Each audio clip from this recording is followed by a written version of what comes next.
So you may recall last month we produced a workplace law article on what is a landmark case by the name of Mackenzie against the AA, or the Automobile Association. This was a case involving the chief executive and chairman of the AA, and in this case the Court of Appeal declared that when assessing damages for wrongful dismissal claims, and I'll come back to that later, the court should assume that the employer would choose the least burdensome method of lawfully terminating a contract. Now today we look back at this case and what employers can learn from that judgment a few months on.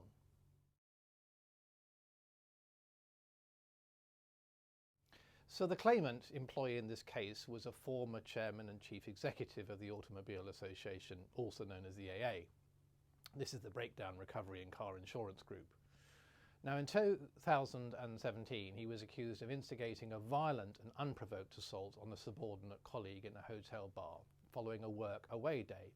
He drank alcohol to excess and unfortunately the incident was captured on CCTV.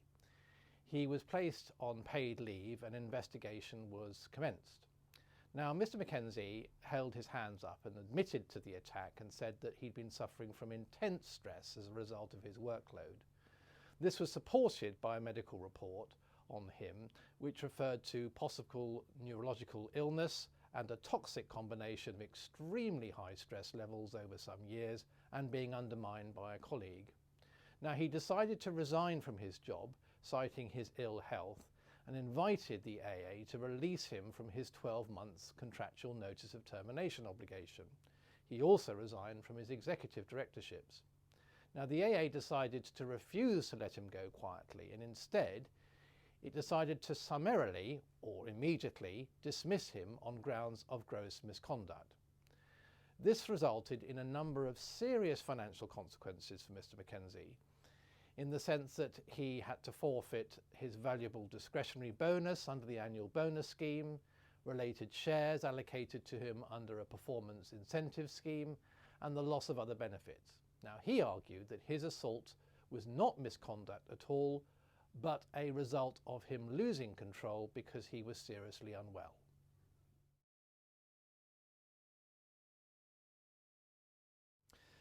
Mr Mackenzie's contract of employment provided for 3 different ways in which his employment could be terminated, and this is fairly typical of contracts of employment that we experience in our employment law world. So firstly, he could be dismissed on 12 months written notice, during which time, whilst he serves that notice, he would be entitled to receive any benefits and bonuses. Or secondly, he could have his employment terminated immediately without notice using his employer's discretion, as long as he received a payment in lieu of that notice, which is often known as a pylon, P-I-L-O-N, and whereby he would be paid for his basic salary only and the holiday pay for that 12-month period. Or thirdly, he could be dismissed without notice for gross misconduct and therefore without compensation or payment in lieu of notice.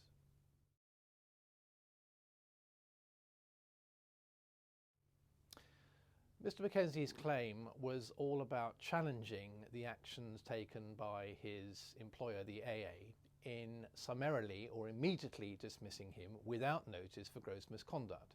He went to the High Court and argued that the AA had wrongfully dismissed him or breached his contract in the sense of failing to provide him with his requisite notice of termination, and in effect a wrongful dismissal, or otherwise known as a breach of notice claim.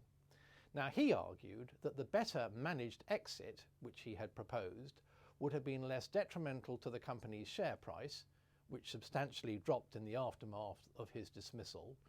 And he also argued that the general principle of the approach to these sorts of wrongful dismissal, breach of contract cases is to put the employee in the position that he would have found himself in if the contract notice had been served and he had served that notice and continued to work, gaining that salary over the 12-month period and the benefits, including the share allocation as well.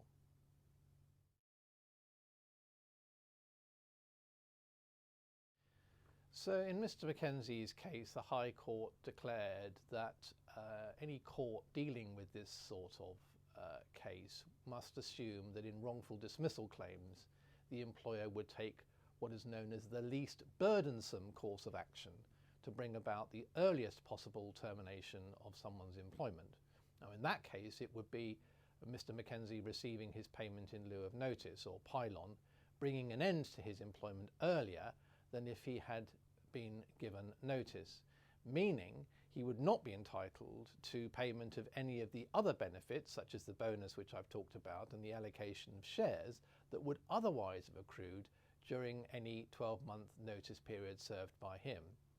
Now, he lost that case and essentially went to the Court of Appeal that accepted the High Court's ruling, and it commented in two ways. Firstly, that Mr Mackenzie had offered to be released from his notice period, which would have been the least burdensome route for the company. And secondly, the impact on the share price of his leaving was an event that was going to happen anyway, and so was not least burdensome for the company if he stayed on under his notice period. So the Court of Appeal said that the courts will assume that the least burdensome method of termination will be chosen by the company. The court would not entertain Mr Mackenzie's arguments about loss of other benefits such as bonuses or shares that would accrue during a notice period that would never be served.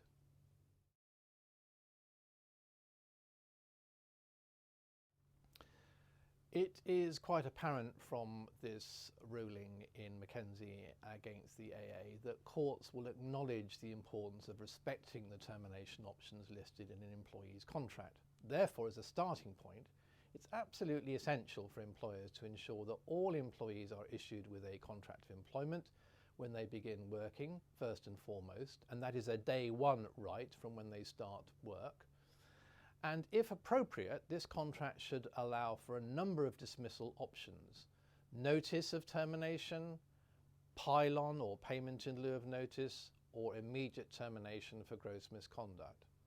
Because the courts will assume that an employer will choose the least burdensome option or method when it comes to lawfully terminating the contract of employment, even if the basis for an immediate termination, as in this case for gross misconduct, was wrong. And finally, my message is that you should review your termination clauses in your standard contracts of employment, and of course if you need any assistance with drafting contracts of employment for your employees, then please don't hesitate to get in contact with us at www.ts-p.co.uk.